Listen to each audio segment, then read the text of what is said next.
It's as if the independence referendum campaign had never ended. Yes flags flew alongside CND in the demonstration against Trident. About 3,000 people filled George Square today, and this is who they came to see, whom the Mail describes as the most dangerous woman in Britain.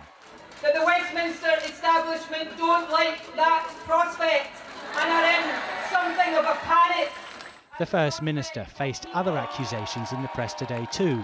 A report in the Daily Telegraph quotes from a memo apparently written by a civil servant after a telephone call with the French Consul General. He writes that Nicola Sturgeon told the French ambassador that she'd rather see David Cameron remain as Prime Minister and didn't see Ed Miliband as prime ministerial material.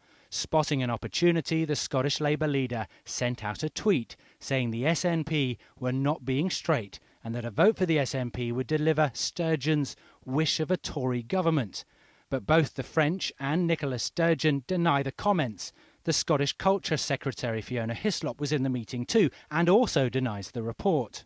It shouldn't be me any longer that's having to answer questions about this. I've said the account is untrue. The French ambassador has said the account is untrue. The questions that should now be getting asked are of the UK government. Who wrote this memo? How did it come to contain this inaccuracy? And who gave it to the Daily Telegraph? Those are the questions that should now be getting posed.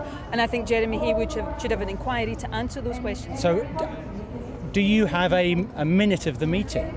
Look, the comments that I am alleged to have said, I did not say. But a minute of a meeting might put that to... Of the meeting. And can we see it? Well, look, I'm happy to see if we can publish that because that will absolutely vindicate my version of events. This evening, the Cabinet Secretary has agreed with the First Minister's request and has launched an inquiry into the leak.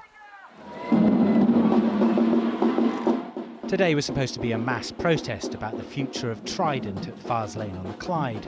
Nicola Sturgeon said the issue will be a red line in any coalition talks with Labour after the election. And after her appearance on the Leaders' Debate on Thursday night, her party seems to be gathering momentum. This is the big problem for Labour in Scotland. In the past, Labour would have been able to count on many of these people in its core support. People that would turn up to an anti-Trident demonstration, people with a left-leaning social conscience, but not anymore. And so maybe that's why Labour were so quick to pounce on this story about what was said between Nicola Sturgeon and the French ambassador. The Scottish Labour leader was at a bowling club in his constituency, but wouldn't admit that Labour had jumped the gun in using the Telegraph story to attack the SNP. I think it's important to respond to these very strong suggestions about this meeting. Which you didn't know to be true. And the fact is that in this election, Nicola Sturgeon and the SNP are performing the role of being David Cameron's facilitators, David Cameron's helpers. But here in George Square, the Telegraph report got short shrift. We're not a Tory nation. There is one. But if another Tory term means independence is closer, wouldn't that be worth it? I don't think that's ever going to happen. I think they would oppose it vehemently. I think independence is closer than what you do think.